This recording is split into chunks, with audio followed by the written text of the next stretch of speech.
Hey everybody, this is Jordan McConnell with the Crohn's Veteran Podcast. Thank you so much for joining me. I am super honored and grateful to have my good friend Steven Lindquist from the Cosmopolitan here with me. How you doing, man? Doing great. How are you doing this morning? I'm doing fantastic. First off, I want to get into how you found me. So if you could tell the folks listening, how you found my show, and what you thought of it before we kind of get into some other things. Yeah. So I actually found it via LinkedIn. I saw the interview that you did with you and Anthony, and listened and watched, wanted to hear it because I had seen your name at work, but I never got to meet you in person. I never got to meet you yet. So I got to meet Anthony a couple times. So listen to the podcast, and obviously it was a topic that kind of hit home with me. I have ulcerative colitis, so and then went on and listened to some of the other podcasts and found your website, and just have been kind of working my way through a bunch of the content, and awesome. Been enjoying a lot of it. I really appreciate that.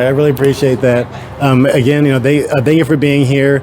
This is Mental Health Awareness Month. This is Crohn's and Colitis Awareness Month. So it's really awesome that they agreed to be here. So so the folks listening will know what it's like, to have a chronic illness, but also kind of work a 9-to-5 corporate job too, and what life is like. So without further ado, Steven, if you could give the folks listening a little background about who you are, and I guess first of all maybe telling your ulcerative colitis story, and then we'll get into the business side of you a little bit later. Absolutely.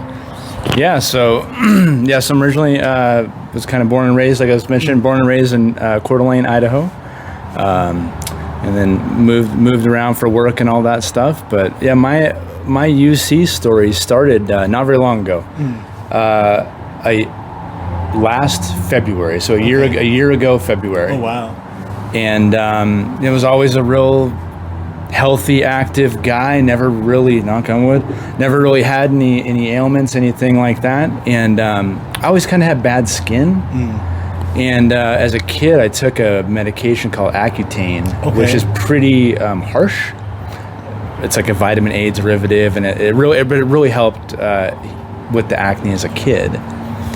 Fast forward, I guess what was I, 40-ish, and the skin was kind of bad again, like flaring up, and I had like a lot of boils and stuff like that. So I went to the dermatologist, and they go, "Hey, why don't we try putting you on it again as an adult?" And I said, "Oh, okay. I guess I had some pretty good success with it before, and sign all the waivers and do all the stuff, and was on the medication for 5 days." Wow. And started not feeling really good, a lot of diarrhea, a lot of gas, a lot of, and I was like, well, I don't know if it's related or not, and I'll just kind of keep plugging away. And I think so you take the pill daily. I want to say I was probably 10 days into it, and I was like, wow, something doesn't feel quite right. So I call a dermatologist, and they go, well, sometimes you can have some gastrointestinal side effects. Why don't you go ahead and stop the medication? I said, okay, that sounds good. So I stopped the medication, and after about another week or so, really didn't see any improvement. Yeah. So I was like, well, okay, we'll just kind of see how this is going to go. And it was in March. By this time, we're about the beginning of March, early March, and my wife wanted to go for a run, and we went for a run, and got back and went to got home, we had some dinner or whatever, and it was just a lot of kind of gas pain and stuff, and I'm like, man, what's going on? And that was the first time I went to the bathroom and I saw blood. Oh no. And it wasn't a lot, it was just it was a little bit, and I try not to overreact, and I'm like, all right, it's fine, it's probably okay. And my wife's like, no, you haven't been feeling very good, why don't you just go down to the doctor? Well, at this point we were living in Boise, Idaho, and a huge booming area. It's so hard to get into a doctor. Gotcha. So I went to the right by us was in an emergency or an emergency clinic, I guess, not like an emergency room, but I went in and said, hey, here's kind of what's going on. I took pictures and all that stuff so you could see it, and they were like, oh, you just have some inflammation. It's okay. We're gonna go ahead and go home. Send you home. Well, they sent me home with nothing. They're like, gotta take some Tums or something. I'm like, oh, okay. So I went home, And then I told my wife, and she's like, "All right, okay, we'll just watch it. We'll see how it goes." And I'm working at the time. Yeah. 7 days later, so that was like on a Friday. The next Friday comes, and man, it hadn't gotten any better, and it was kind of getting worse. At that point, I want to say I was probably going to the bathroom 20 times a day now. And it's not very much, but it's blood every time, and it's like, okay, there is something really not going good here. Right. And so I went back to the same doctor, and they're like, okay, well, let's do some tests, and if you can, they thought I had C. diff, which is like a bacterial infection. Yeah. They're like, well, you might have C. diff and all this stuff, and I'm like, okay. And they're like, don't take Epsom salt baths, because if it's bacteria, it can spread to other parts of your body. And I'm like, whoa. Heart kind of stuff. Exactly. I'm like, oh, okay. So I took the test kits home. That's quite a endeavor. I never dealt with anything like that before, but like even getting the samples. My wife is a godsend. She's an amazing woman. Helped me through all that stuff, and we got that all and got it sent off to him. And about 4 or 5 days later, they come back and go, oh, well, you don't have C. diff.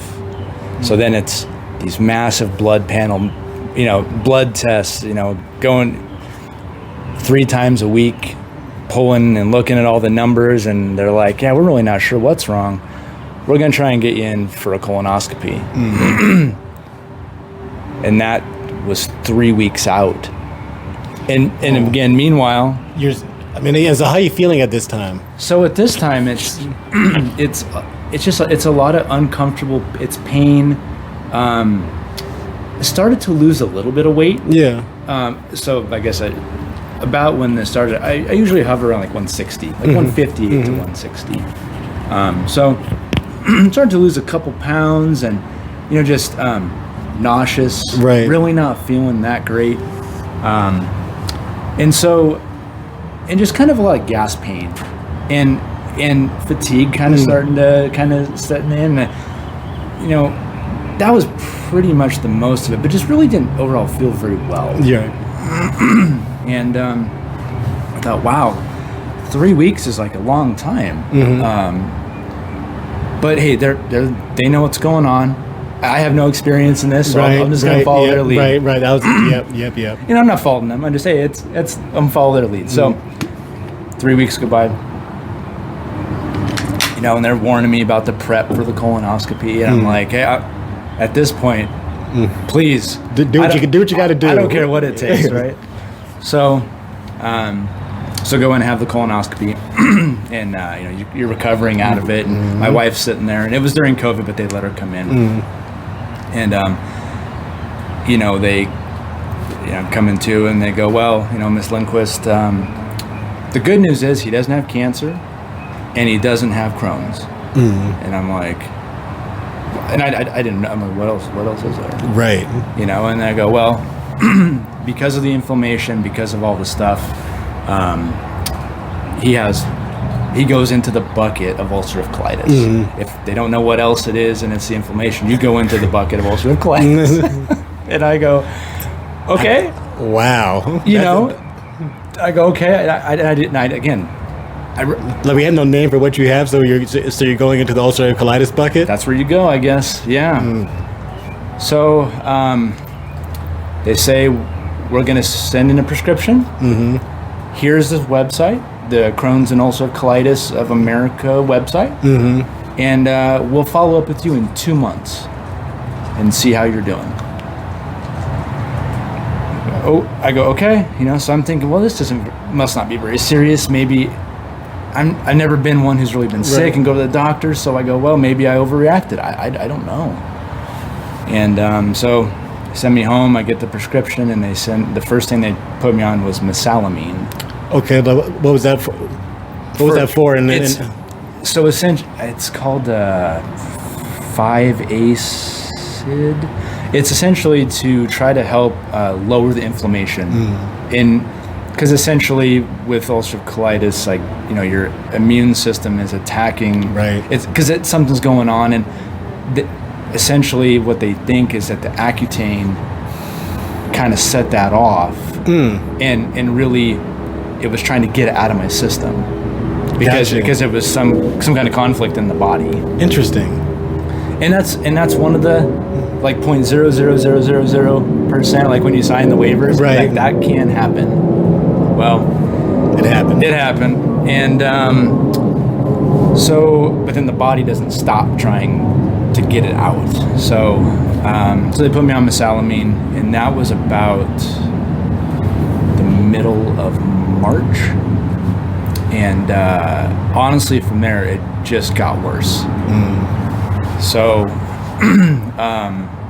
I had about every side effect that there was for mesalamine. I had headaches, really bad nausea. And, in all this time, continued, blood in the stool, right, never gone away. And at this point, it's continuing to happen. The inflammation doesn't go away, and it's about, we're probably about 30 times a day body's trying to go to the bathroom all times throughout the night. Had to really use a lot of meditation to just kind of get through the pain. Right, just to try to maintain. Yeah, just to be able to sleep. Right. I was so lucky, again, knock on wood, thank God, I was able to sleep through the night most of the time, 6-7 hours. So, I think through the meditation, through everything, was able to kind of just pure exhaustion, just able to sleep. So I was on mesalamine for a while, and again, I was just kind of going down. I was going downhill.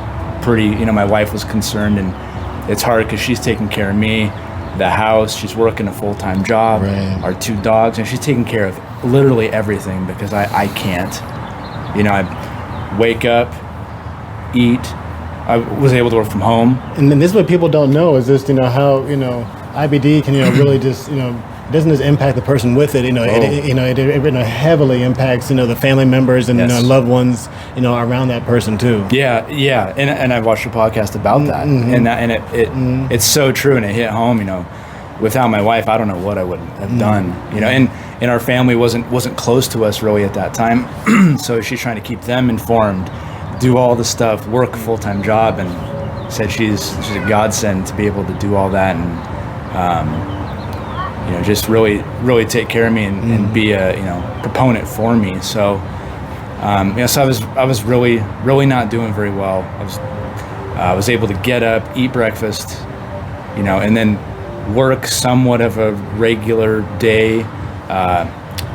Worked remote for a lot of the being really sick, and it's they just don't tell you a lot. They're like, hey, here's this website, you can read about it, and I know, and you can read and get down a rabbit hole where it gets real dark. And that's a little bit why I created the show. That's why I created the brand. That's why I created all this stuff for, is because when I was when I finally kind of got out of this depressed hole or whatever, to try to talk, to try to I wanted to engage with the community, or wanted to find out what everybody's doing and stuff. Like I look, and it's just like almost like people bragging about how sick they are, and that's not, and everybody has a different journey with their own struggles and stuff, and how they express that, and not knocking anybody for how they share their stories and stuff, but that didn't work for my mental health. Right. Yep. And so I set out to try to create something that allows people to share their stories in a more positive way. I wanted to create a brand, a logo, and all that kind of stuff that that people can kind of wear with pride, and it's not something that you have to be ashamed of. Yeah. And so what I'm curious about is so how is kind of tying together your career as a for folks that don't know, Steven is a cloud data architect, which is which sounds pretty cool, and so I think so. And so can you explain what that is for folks that don't know that, how you got into that? Yes. And and how ulcerative colitis impacts your career? Yeah, absolutely. Yeah, so so we'll circle back around, and so I actually started college as a finance major to be a stockbroker. Okay. Ooh, and I didn't really want to get up at 4 o'clock every morning because I always lived on the West Coast. And I thought, man, that's not really going to work. But I always had an interest in computers. We had a computer at home, and I was always interested in like taking things apart and figuring out how they worked. So after my first semester at community college, I decided to actually go to ITT Tech, which is now defunct. It doesn't exist anymore. It's a throwback, right? It's a throwback. And they had just opened up. They were mainly doing like electronic stuff, but they just started CNET, Computer Network Systems Technologies program. Okay. And it was, computer networking, programming, a whole bunch of stuff. So I went and I did that, and it was a 2-year program. And you kind of get a little bit of the gamut. You learn A+, you learn all the hardware.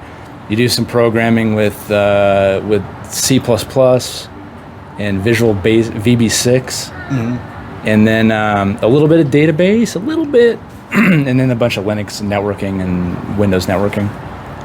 So I did that, and at the time I was working at a car dealership, washing cars and like driving the service van. Okay, awesome. In the middle of winter in Idaho, it was pretty. That's character building. Oh, it was a tough go, and they're like, "Hey, you're going to school for computers?" I go, "Yeah," and they go, "We have this. We're trying to put our inventory and do stuff on the website. Would you want to come do the website?" And I really didn't know much web stuff. I was like, "Sure, why not?" So, learned Hot Metal Pro as an HTML editor, and I just started doing the website. And I did that for about a year or so, and I was like, there's got to be more to IT than all this stuff. I learned all this about that time. I graduated college. I finished ITT Tech, and I went on to work at a manufacturing company as a service desk. Started out at help desk, and worked my way up. I was there for about 5 years, during which time they implemented we had an old VAX, like a deck VAX system. Okay. That I helped administrate, and we put in. Actually, what is that? So it was a manufacturing company. It was an ERP system that managed like all of the inventory, the orders, and it tried to give you a plan of like when to get things there to build it in time. Okay. And it was on this monster. I mean, it was like the size of a refrigerator. Linux-based system, wow. I believe, and it's all command line, green screen. Wow. And they go, we want to implement a Windows-based ERP system, and it's going to have a SQL database. And there was only 3 of us in IT, and they're like, well, who's going to learn that? And I was like, oh, I will, because service does fix and broke computers, and at that time, internet was kind of there, but it was. Hey, we got these floppy disks of drivers, right. And we're building computers and servers by hand. And I was like, man, there's got to be more to IT than this, I think. There is. So I go, I would love to try to learn databases, because I was not a front end guy. I'm not a creative person. So someone says, hey, I want to build this front end and do all that. It would probably have like square buttons and boxes. Start button, submit it. Right. It would not look very good. But I liked the data, and I liked the things behind the scenes. So that's how I learned. I started SQL in 2002. Okay. 2003, 2002, 2003. So just about 20 years now working with SQL and databases. And from there I decided I should probably, that company had a policy if you wanted to progress, you should get a bachelor's degree. So I said, okay. And so I went back to school, worked full time, went back to school, got the bachelor's. Cool. And a guy I went to school with was like, hey, we have this opening for a DBA. Because I was at the company, I was still kind of doing service. You never lose the job that you grow out of. Right. And it sounded like a great opportunity, and I was like, yeah, sounds great. So I went over and was a DBA for a few years, and at that point got introduced to data warehousing. I worked in a lab and supported that, and we had a data warehouse there, and I didn't have any idea what a data warehouse really was until I got into that role. And so a data warehouse is essentially you can take a collection of source systems from within the business, pull it into a singular database, into a warehouse where you can do data and analytics on it. Cool. we transform the data and make it more analytical friendly, stuff like that. So then I worked there for 2 years, and then I actually got recruited to come down to Vegas. Sweet. And that started the journey, and then I became a data engineer when I came down here and worked for IGT, game manufacturer. And we had an analytics product that we built and that we sold, and worked there for a handful of years, and then then kind of got in, was an engineer for probably 6 or 7 years. And then I got an opportunity to become a data architect, an enterprise data architect at another casino company. And so I've been doing data architecture since about the last 12 years. Cool. And it's been great, and I love it. I love data. I knew that kind of data found me, and then once I found it, I loved it. You know, it sounds cliche and it sounds kind of dumb, but I mean, I love every day going to work and working with data. Yeah. It fuels that passion to keep learning, and sadly, happily enough, a lot of that too also kind of kept me going through the colitis stuff. Was, hey, I was still able to do what I loved every day, and I kind of made that the focus, sometimes too much, where you don't focus on yourself enough, right? You got to take care of yourself before you can do anything else. Yeah, you have to. I mean, it's interesting. You know, you're talking about how, you know, IT careers and stuff, and mine was just kind of born out of troubleshooting and problem solving. That's why I'm the solutions. I'm the solutions guy, and you're the data guy and stuff. But that it's just it's amazing.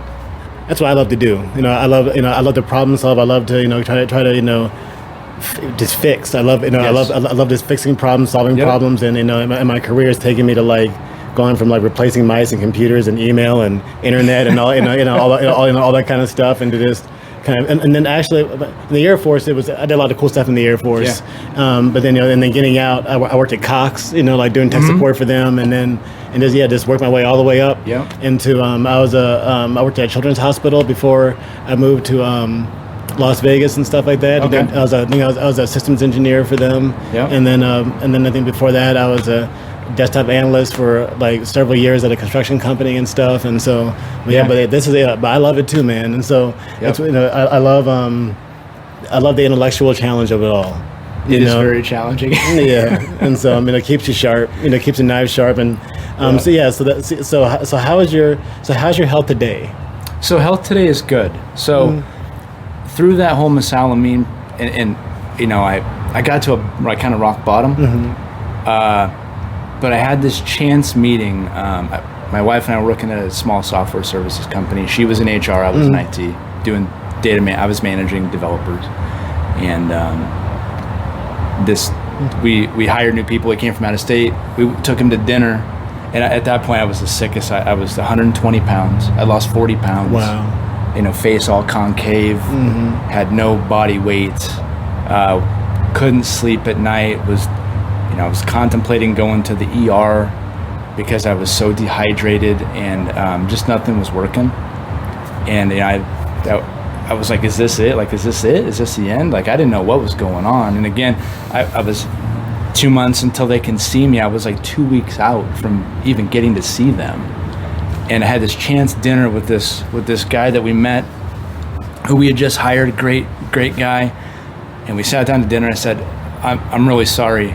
I'm just recently diagnosed with UC, because I'm pretty upfront, tell people that, because I'm like, if I have to bolt in the middle of this conversation, please don't take offense to it, but I'm just trying to figure it out. So I bolt to the bathroom, and he has this conversation with my wife, and it's like, hey, is it okay if I talk to him? And I sit down, and he goes, hey, can I tell you something? I'm like, yeah. And he's 26, so he's a lot younger than I am. He's like, I had the exact same thing. I got diagnosed with UC 2 years ago. I go, oh, really? And so like instantly I see him, and it kind of gave me a little bit of hope. I'm like, so you look okay, right? And he goes, my brother had something similar, and that medicine it's poisoning you. He's like, it doesn't work for everybody. I go, I know, but I got 2 more weeks. And he's like, no, you need to call your doctor Monday. He's like, if you could call him today, call him today. He's like, you need to be an advocate for yourself. This is not right. And to like snap me into like, whoa. okay, because I didn't know. I was like, Right. I had no idea. I mean, you're just doing what your doctor recommended, and you know. Yeah, and I'm thinking, well, okay, and they kept telling me the medicine will kick in slowly. Well, 6 weeks it didn't, and I was in really bad shape. Yeah. And so I called him Monday on his advice, he kind of like lectured me. We spent the afternoon with him, and he's like, you're not in good health. He's like, you're in bad shape. And I'm like, yeah. I go, my wife's been kind of telling me that, but he's like, no, really. He's like, I've been there. You got to believe me. You're not in good shape. And I'm like, okay. So I called them Monday, and they got me in Tuesday. And when the doctor saw me, the look on her face was all I kind of needed to know. Yeah. I was like, oh, I waited too long. And she goes, oh, she's like, okay, this is serious. Like, Yeah. I'm like, so then I'm afraid. I'm like, oh no. She's like, okay, we're going to switch medication. She's like, but the first thing we're going to do is, she's like, I'm going to get you on prednisone because we have got to get the inflammation down. Right. And I said, oh, okay. So I told her all the story, told her all the stuff. And being a data guy, I log all my food. I logged my weight the whole time and water intake. And it's like I was able to give it to her. And she's like, yeah, this isn't good. So they put me on prednisone right away. And,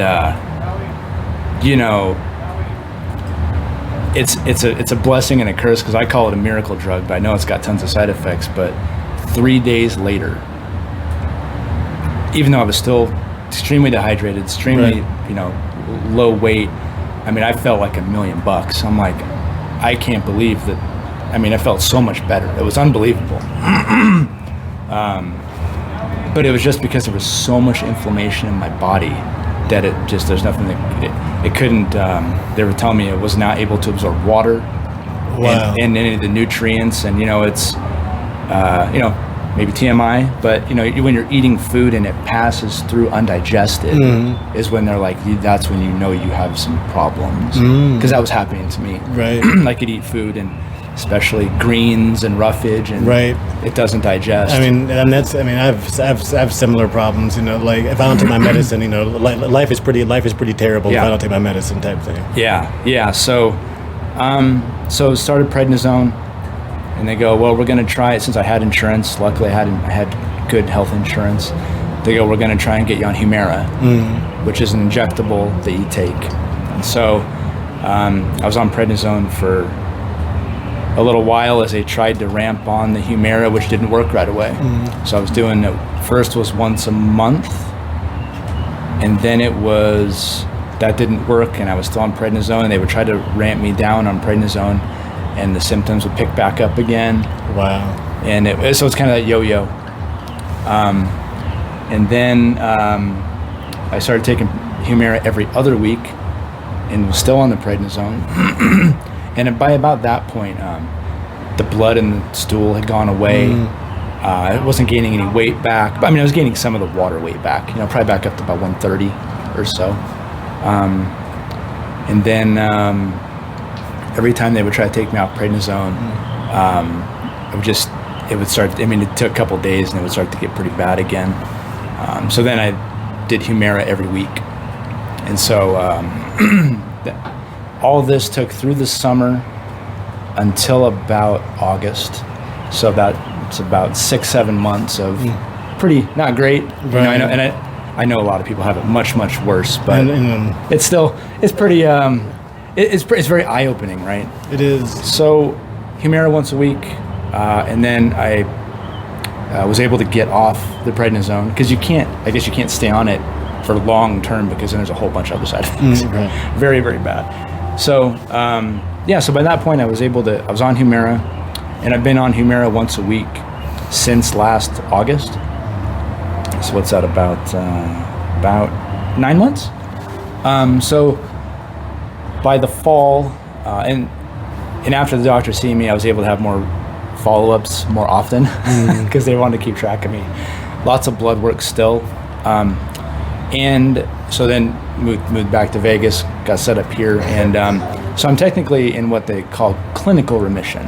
Awesome. Which is really good. And what the doctors tell me is you're about like 85% back. So I still have symptoms. Right. I still have, I have to still watch what I eat. I have a very regular schedule, for eating, bathroom, eating. I can kind of time when it's going to be, so I still, so everyday life is still, when I go to a place, I still scope out where the bathroom is. It's one of those things, instinctual, you know where it is. I carry stuff with me. I carry a change of clothes. I carry things with me because life happens when you make plans, type thing. Life happens, and I've been in meetings, and you ate something that didn't agree with you, or I believe on one of your podcasts you mentioned with one of the hosts was when you get stressed, or when there's a stressful situation, whether it be work, personal, whatever. It goes straight to your straight to your stomach and your intestines. Definitely. So, your mental health has to be, constantly looked after to make sure, to make sure all your efforts of eating and drinking and all that stuff actually work. Yep. So, so I'm not a very good flyer. I take medication to fly, but I travel a lot. And, a flight coming up, and all of a sudden you're like, okay, here comes that pain, and a lot of the gas pain and a lot of that stuff, it'll never go away. I guess it'll always be there, and that's okay. I'm in a good spot. They're going to try another medication with me because they'd like it to be more to that like 90-95%, because even that low level inflammation over time can higher risk of colon cancer and that type of stuff. So just trying to really stay on top of it and be an advocate for it. And really the thing that they didn't tell me about, and I had to kind of learn was, and that's why I love this platform is at times you kind of have to be a little bit selfish and be an advocate for yourself. You do. And hey, look, I'm not you gotta fill your own cup. Yeah. You gotta fill if you want to be, loving, loving and being productive and loving towards other people and also that kind of stuff, you gotta fill your own cup. You gotta take care of yourself, and it's really easy to, put yourself last. Yeah. So it's okay to take care of yourself. Yeah. It's okay. Yeah, and it's so to come around, so working in a day job, working every day, it's it's something I'm definitely aware of in the back of my mind is we go in the office sometimes. Luckily you're able to work from home where you have that kind of insurance that everything you need is at your disposal. Right. If you need to use the bathroom, it's right there. You're right. Good to go. you don't have to go to like the cafeteria or whatever. And just like figure out what food you're going to eat today, yes. And you have the food that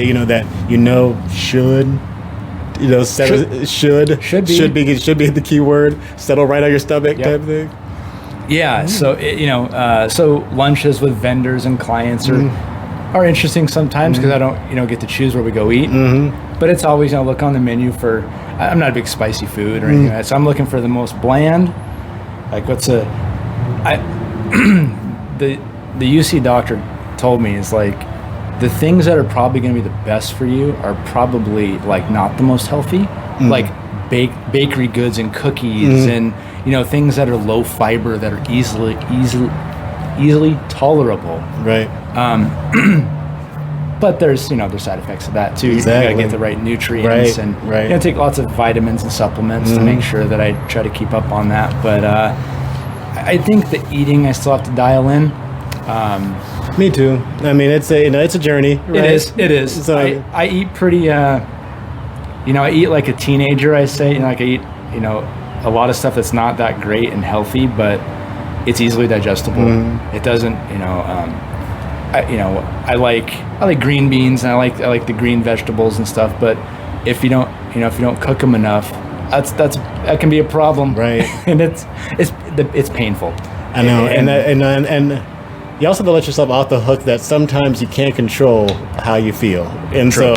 so that I struggle with that. Like saying what did I eat that caused this? Yes. And sometimes you didn't do anything. Yes. Sometimes it's not your fault. Yep. So that's okay too, but it is. Steven, we got to wrap things up a little bit here. Yep. If there's any parting words of wisdom, for the folks, for the folks out there listening, I really, the thing that was hardest for me to learn, like it is said, is really to be an advocate for yourself.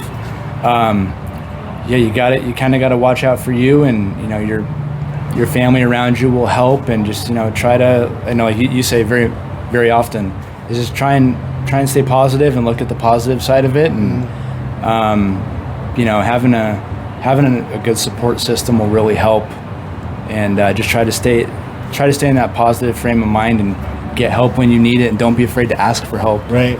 And I'm be upfront and honest. Even people I just meet, I know sometimes it's a little embarrassing, but hey, if I have to leave in the middle of this, please don't take offense. I think it's awesome that you do that. Certain people, even myself, have been embarrassed to to say this is what it is, and this is what it is. Yeah. Type thing, and just try and do that, and I think you can't go wrong with honesty. Right. No, you can't. People understand you're going through something. Right. And go, okay, yeah. Right. Right. So, and that, so with the show, that's kind of why I do that a little bit. Yeah. It helps because people see this wherever they see it at. Yep. So it kind of helps to kind of like not hide. It's kind of that growing through doing uncomfortable things. Yes. And there's no blueprint for it all. No. A lot of doctors try and help, but everybody's different too. Mm-hmm. So having this platform and this podcast to hear all the different stories, I think, has really helped, and it's been very informative even to me. So thank you for saying that. Yeah. That means the world. That's exactly why I do this. And so again, Steven Lindquist, the man, the cloud data architect. Thank you so much for being here. If you're inspired by this story, if this show brought value to you, please like it, please share it, please subscribe. I would really appreciate it. This is a labor of love, and I do this just to raise awareness for IBD conditions for folks all over the world. And so if you would like to share your story with me, I'd be honored and grateful. You can reach me at jordan@crohnsveteran.com. You can check out the website, crohnsveteran.com. There's really cool merch on there for not only Crohn's disease, but also ulcerative colitis gear on there too. So please check it out. And again, thanks Steven for being here. Thanks for having me. I really appreciate it. You're very welcome. Peace out, guys.